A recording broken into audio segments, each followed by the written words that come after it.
The rumor starts as a quiet breath across cold space. It moves from one trading ship to another.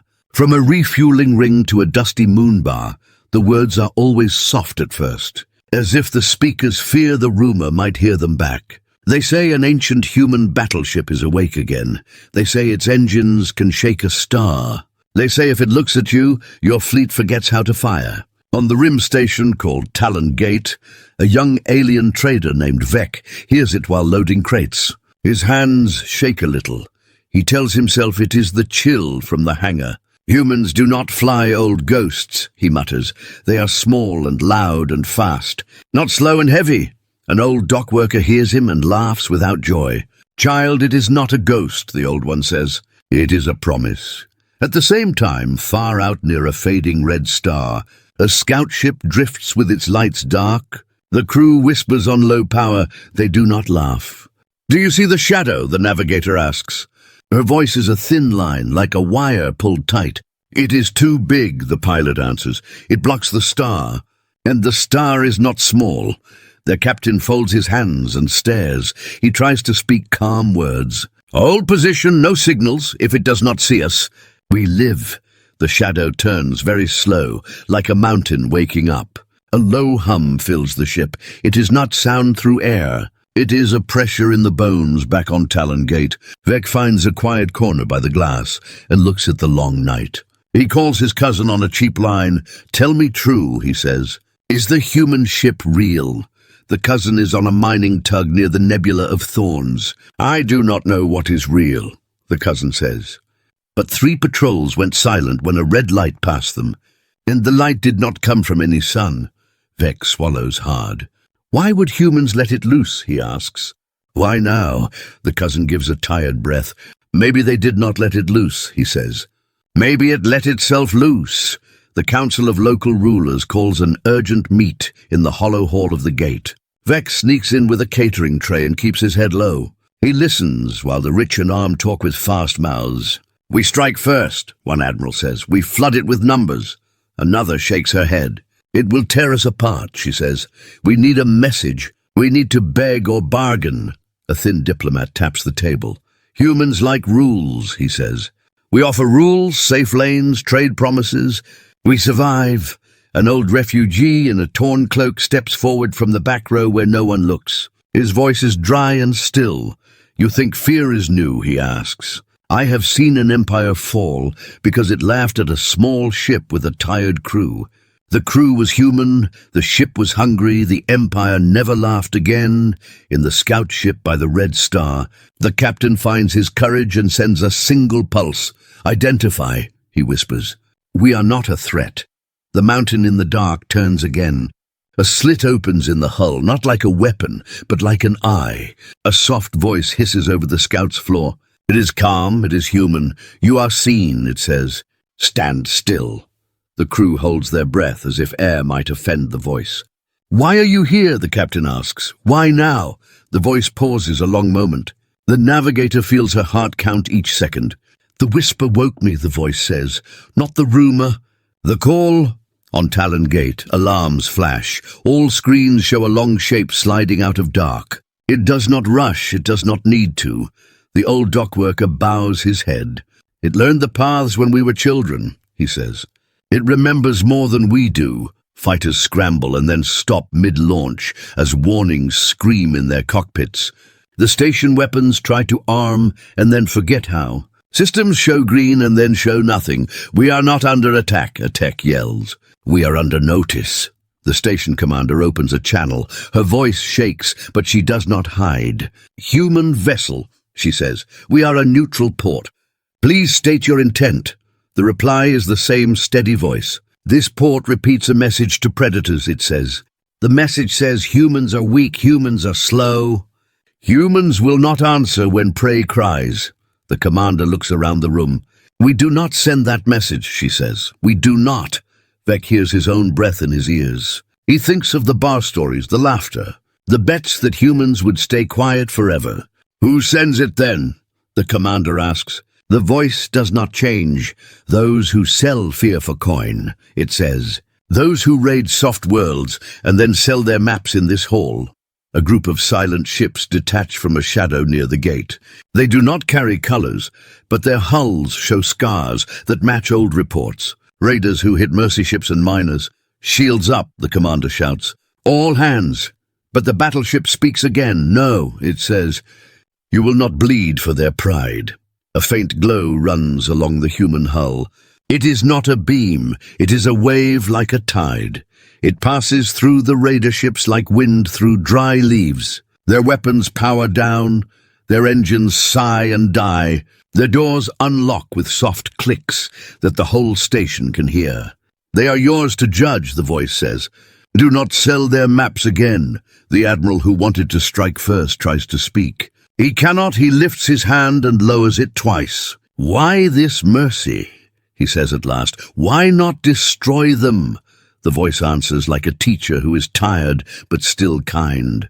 Because you need to see them stand in a light, it says, because fear is a tool, and we do not leave our tools in the hands of thieves.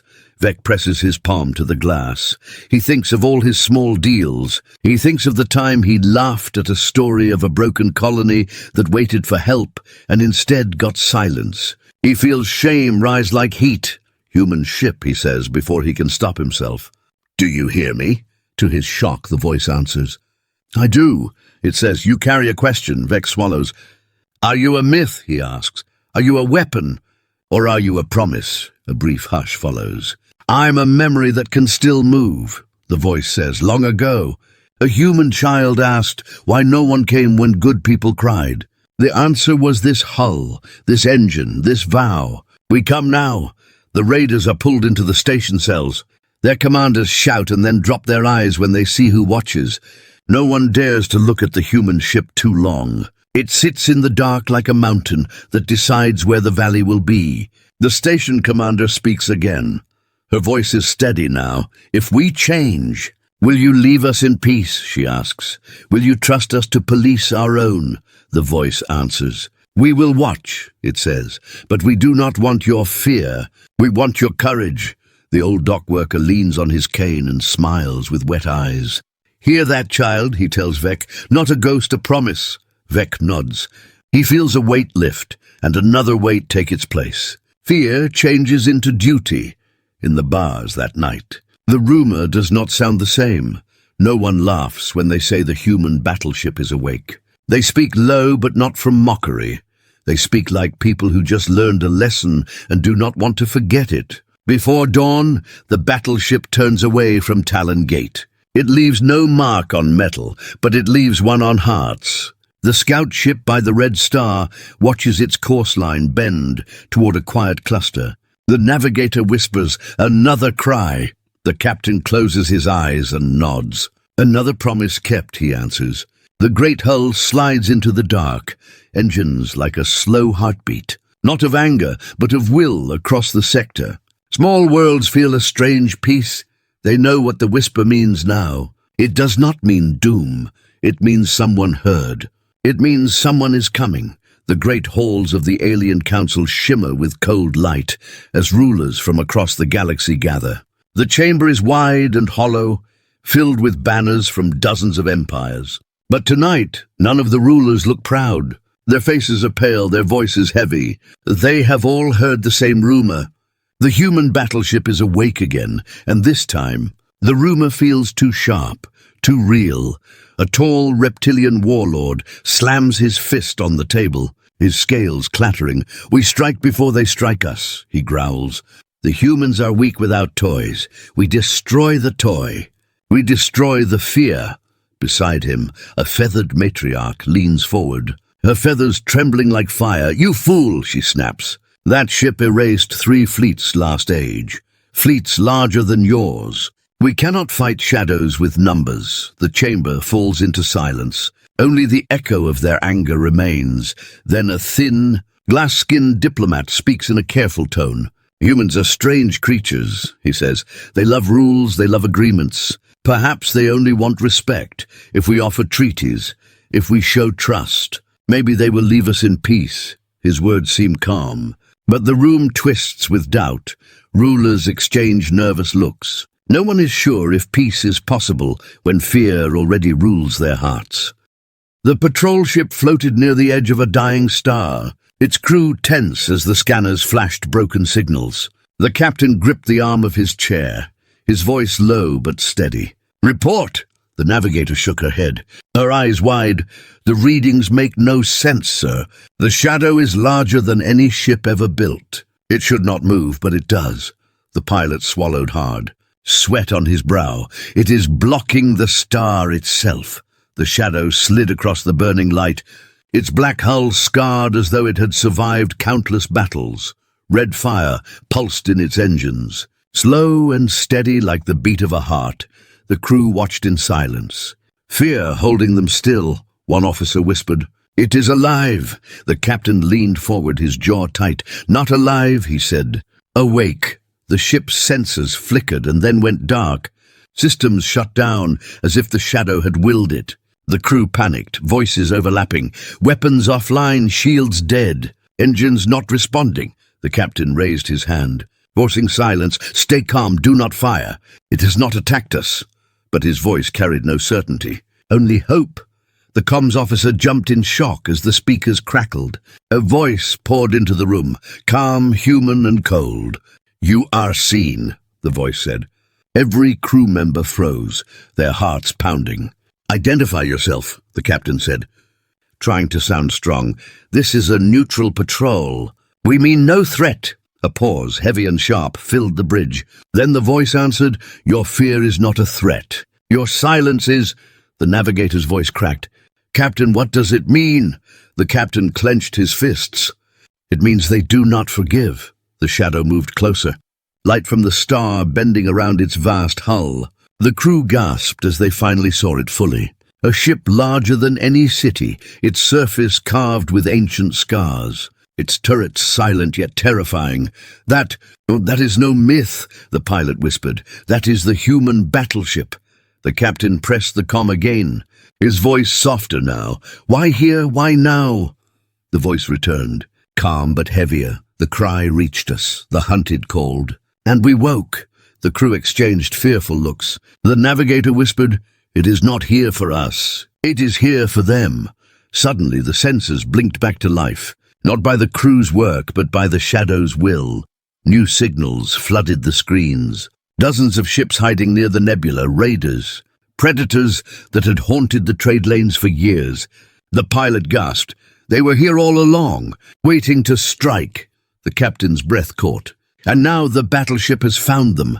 The shadow turned. Slow but unstoppable, its cannons lit like red suns. The raiders tried to scatter, engines firing at full, weapons charging. One raider captain shouted over the open channel, "We are not afraid of human tricks." But before the words ended, a beam of light tore through his ship. Silence followed. The rest of the raiders fired. Hundreds of blasts cutting across space. The human battleship did not move. It let the fire wash over its hull like rain on stone. When the light faded, the ship still drifted unharmed. Its voice filled the comm again. "Predators end tonight." With a single strike, brighter than the star itself, the battleship released its wrath. The nebula burned white as raider ships vanished one after another. Some turned to dust, some broke apart in silence. Within minutes, the fleet that had terrorized trade for years was gone. Their ashes drifting in the star's light, the patrol crew sat in stunned silence. "No cheers, no words, only awe," the captain whispered. "We could not destroy them in 100 years, and the humans, they erased them in moments." The navigator's voice trembled. "If they can do this to predators, what can they do to us if we stand in their way?" The battleship's engines dimmed, its massive form turning away. It did not fire again. It did not gloat. Its voice came one last time, softer than before.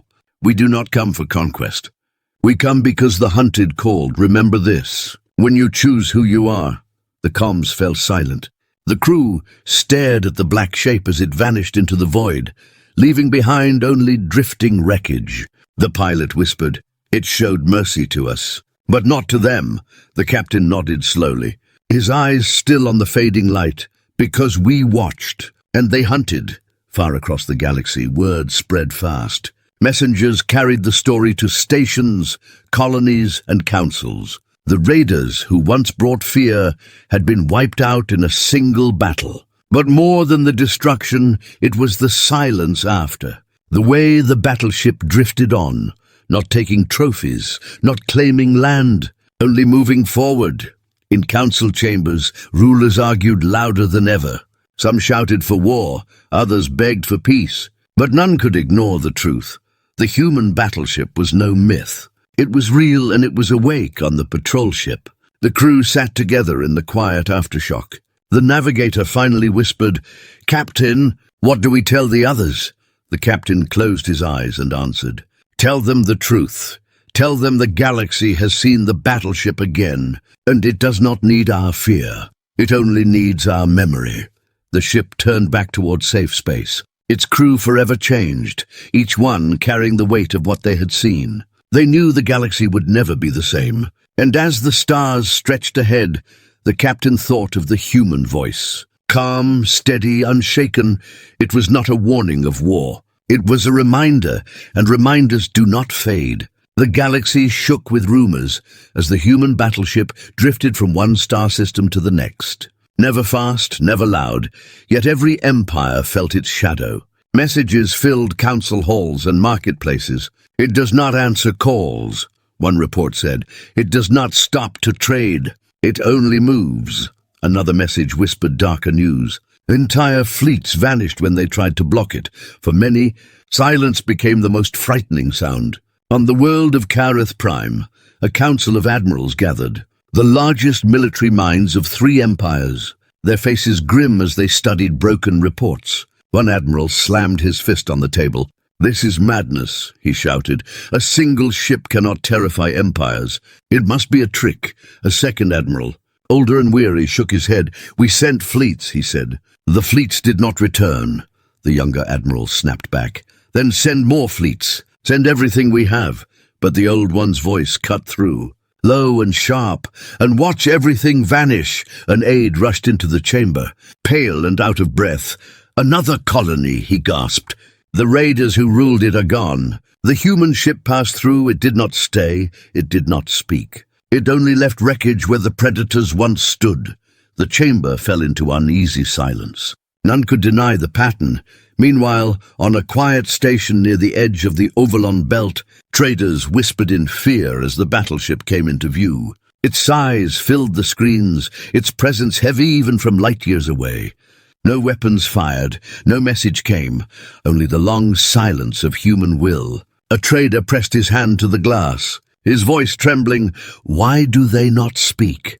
Why do they not tell us what they want?" His partner shook his head, whispering back, "Maybe silence is the warning." A fleet of mercenary ships was paid to test the theory.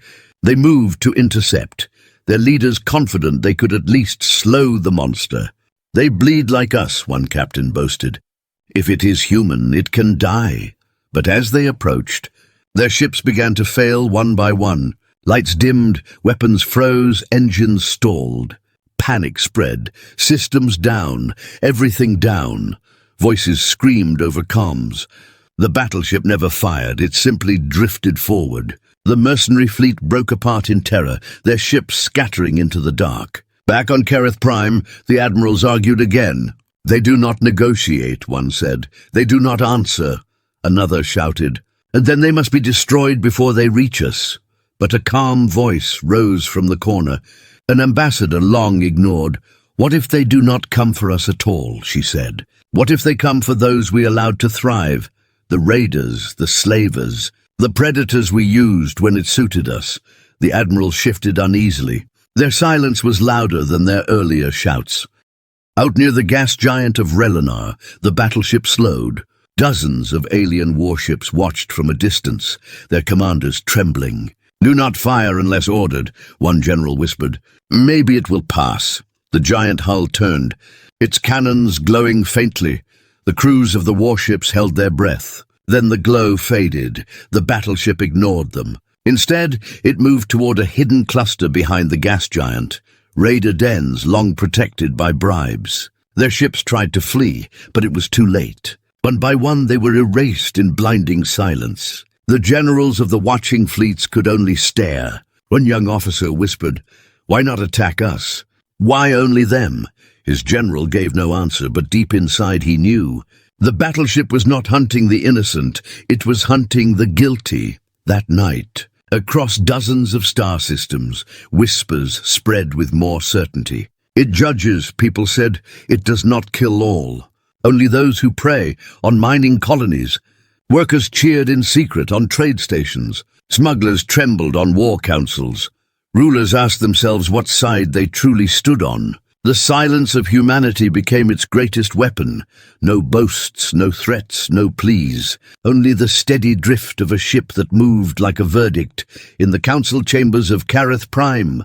The youngest admiral stood at last, his face pale, his voice shaking. "We have called them weak for so long," he said.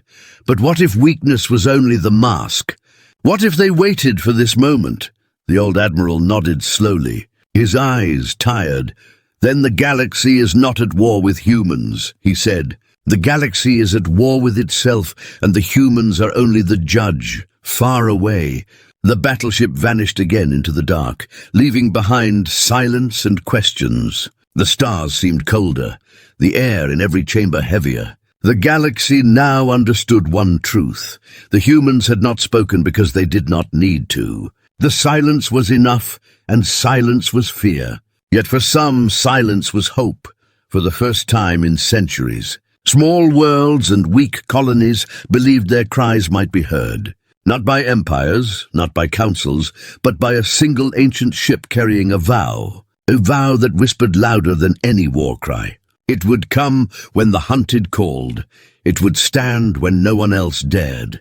And as the battleship's shadow slipped beyond another horizon, the galaxy held its breath, waiting, wondering who would be judged next and who would be spared. The nebula burned like a storm of fire as the strongest alien fleet gathered. Hundreds of warships from every corner of the galaxy stood together, their hulls gleaming, their cannons armed, their commanders tense. For the first time in living memory, enemies had become allies. Not out of trust, but out of fear. All of them stared at the same darkness where the human battleship drifted. On the flagship's bridge, Admiral Koresh paced, his claws clicking on the metal floor. "This ends tonight," he growled. "We will show the galaxy that no myth can rule us." His officers nodded. But their eyes betrayed doubt. A young lieutenant whispered, "Admiral, what if the stories are true? What if no weapon can pierce it?" Koresh snarled back. "Then we will tear the myth apart together. Numbers will crush what pride alone cannot." Across the fleet, similar doubts stirred. Some captains prayed quietly. Others sharpened their blades, though they would never leave their ships. The silence of the human vessel was worse than any threat. It floated beyond the nebula, massive and still, as if daring them to strike first. At last, Koresh gave the order, "Advance! Fire on my mark!" The fleet surged forward. Energy beams and plasma fire lit the void. Thousands of weapons unleashed at once. The nebula itself shook. Stars seemed to dim. On the flagship's deck, officers shouted over the roar. "Direct hits!" one cried. "Its hull is burning," another claimed. For a brief moment, hope filled the fleet. Maybe the monster could bleed. But then the light faded, smoke cleared, and the battleship still drifted. Not a scratch marked its black hull. Its engines glowed brighter, slower, like a beast stretching after a long sleep. The bridge of the flagship fell silent.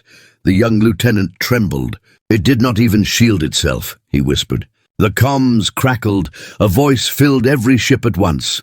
"Calm, human, cold. You have chosen fire," it said. "Now you will learn its cost." A red glow spread along the battleship's sides. Not a weapon, as the aliens understood, but a storm. Cannons awakened, turrets rotated, and then a single blast erupted, brighter than a sun. One entire squadron vanished in an instant, their ships torn apart without even leaving wreckage. Panic spread across the fleet. "Pull back!" some captains screamed. "Evasive maneuvers," others shouted. Koresh roared into his mic. "Hold your ground! We outnumber it 100 to 1. Fire, fire again." The fleet obeyed. their weapons pouring energy into the monster. But every blast dissolved against its hull like rain against stone. The battleship fired again. Another line of ships disappeared. Hundreds of lives erased in a breath. Shock froze the survivors. Some cut their engines. Unable to move, unable to fight, whispers filled the comms. "It is not a ship," one captain muttered. "It is a god." Another voice, broken with fear, cried, "We cannot win. We were never meant to win." Koresh bared his teeth, fury burning in his chest. "Cowards!" he shouted. "Stand and fight! It cannot kill us all." But his words drowned under another wave of fire. The battleship released its fury once more. Entire fleets burned to ash. The nebula lit brighter than any dawn in the chaos. One ship's captain made a desperate choice. Instead of firing, he opened a channel. "Human vessel," he said, his voice shaking. "We surrender. We will not fight you. Only tell us why you come." "Why now?" For a moment the storm paused. The glow dimmed. The voice returned, softer but still sharp. "The hunted cried," it said. "We answer." Predators built their strength on silence. "Today silence ends." The captain lowered his head. Shame filling him, he realized the truth. They had all turned blind eyes to the raiders and slavers. They had all allowed the weak to be hunted as long as their own empires were safe. Now the battleship was here to balance what they had ignored. On Koresh's flagship, systems failed one by one. Officers screamed, shields gone, weapons dead. Koresh's rage turned to fear. For the first time he felt small, helpless. "Why do they not finish us?" he muttered. The lieutenant beside him whispered back, "Because they are not here for us. They are here for justice." The battleship unleashed one final blast, not at the fleet, but at the hidden base inside the nebula, a fortress where raiders stored slaves and weapons. The base shattered in seconds, fire spilling into the void. When the light faded, the human ship turned, ignoring the crippled fleets that still floated in terror. Koresh fell to his knees, staring at the wreckage. "We were nothing to them," he whispered. "All our power, all our pride." "Nothing," the lieutenant spoke softly. "Not nothing, Admiral. We were judged and spared. But the guilty were not." The battleship's voice came one last time across every channel. "Fear is the weapon of predators. Memory is the shield of the hunted. Remember this night, and choose who you will be." Then the voice faded. The engines glowed, and the ship drifted away into the endless dark. The surviving fleets did not follow. No one dared. They limped back to their homes, carrying the story with them. Across the galaxy, the tale spread. How hundreds of warships had stood against one human battleship and failed. How it had spared those who surrendered, but destroyed those who prayed. On distant colonies, weak and forgotten, the story brought hope. Miners and farmers whispered. The humans heard. Traders and smugglers trembled. Raiders fled deeper into the shadows. Rulers debated in fear. No one could deny the truth anymore. The battleship was real, and its silence was louder than any war cry. In the end, the nebula glowed for days, with the wreckage of ships and the ashes of the guilty. A reminder etched in fire, and as the battleship vanished into the stars, the galaxy learned a lesson it would never forget. Humans did not need to conquer. They only needed to answer the cry of the hunted. And when they did, no empire, no fleet, no predator could stand against them. Stars flickered above a silent trade route as dozens of small freighters drifted nervously, their crews whispering of raids. For months no empire had dared to send escorts. Fear of the human battleship kept fleets frozen in place. But the weak still had to travel. They still had to risk the lanes. And tonight they prayed that the whispers about human judgment were true. In the shadows of the belt, raider ships stirred, their engines glowing like hungry eyes. The lead raider laughed over comms. "Easy prey," he sneered. "No escorts, no fleets. Only soft cargo." His crew cheered, weapons charged, and the freighters braced for death. A miner clutched his child's hand, whispering, "Maybe this time someone hears us." Then the stars darkened. A shadow slid across the route, massive and endless. The freighters gasped as their screens filled with black steel. Red fire pulsed in its engines, calm and steady. The raiders froze. Their laughter cut short. "No, not here," one captain whispered. Not now. But it was too late. The battleship had come. The raiders panicked. Some turned to flee. Others shouted orders. "Fight! It's only one ship," but even their own voices shook. Their weapons lit the void. Blasts cut across space. Yet none touched the human hull. Every strike fizzled into nothing. The battleship remained silent, drifting closer, its turrets moving like watchful eyes. On one freighter, the miner's child pointed at the screen, her voice trembling. "It came for us." The father could not answer. His throat tight, tears in his eyes, the battleship finally spoke, its voice rolling across every channel. Calm and heavy. "You were warned," the voice said. "Predators end here." The raiders fired again in panic. But their weapons turned dead, engines failed, comms broke. The battleship pulsed with light, and in a single strike, half the raider fleet dissolved into fire. The freighters watched in awe as the raiders screamed, some begging for mercy, others cursing. The human voice came again, sharper now. Mercy was for those who stopped, not for those who fed on the weak. Another blast tore through the raiders, their ships breaking apart like glass. Yet in the chaos, one raider captain opened a channel, his voice raw with desperation. "Human vessel, we were forced. We were slaves to stronger masters. They gave us no choice." For the first time, the battleship paused. Its glow dimmed. Silence stretched. The freighters held their breath. Waiting, finally the voice returned softer. "Names," it said. "Give us the names of your masters," the raider stammered, his crew crying in fear. Then he gave them a list of hidden warlords, syndicates, and corrupt councils who had grown rich feeding on the suffering of small worlds. The battleship listened in silence. When the list ended, the voice spoke again. "You live, not for what you did, but for what you revealed. If you return to prey, we return to you." The raider ship powered down, trembling in the void, spared by a thread. The freighters cheered, relief flooding their voices. One trader whispered, "It is not just a weapon, it is judgment." But others still trembled. "If it judges them, it will judge us one day too." Back on a distant council world, reports of the event spread quickly. Rulers argued in panic. "It does not conquer," one said. "It does not demand," another growled. "That makes it worse. How do you fight something that does not even want power?" An old ambassador answered softly, "You do not fight it, you change, or it will change you." Meanwhile, the battleship turned from the shattered raiders, its engines glowing brighter. It did not stay. It did not ask for thanks. It drifted toward new stars, carrying the names of the warlords who thought themselves untouchable. The galaxy trembled, knowing their time was ending.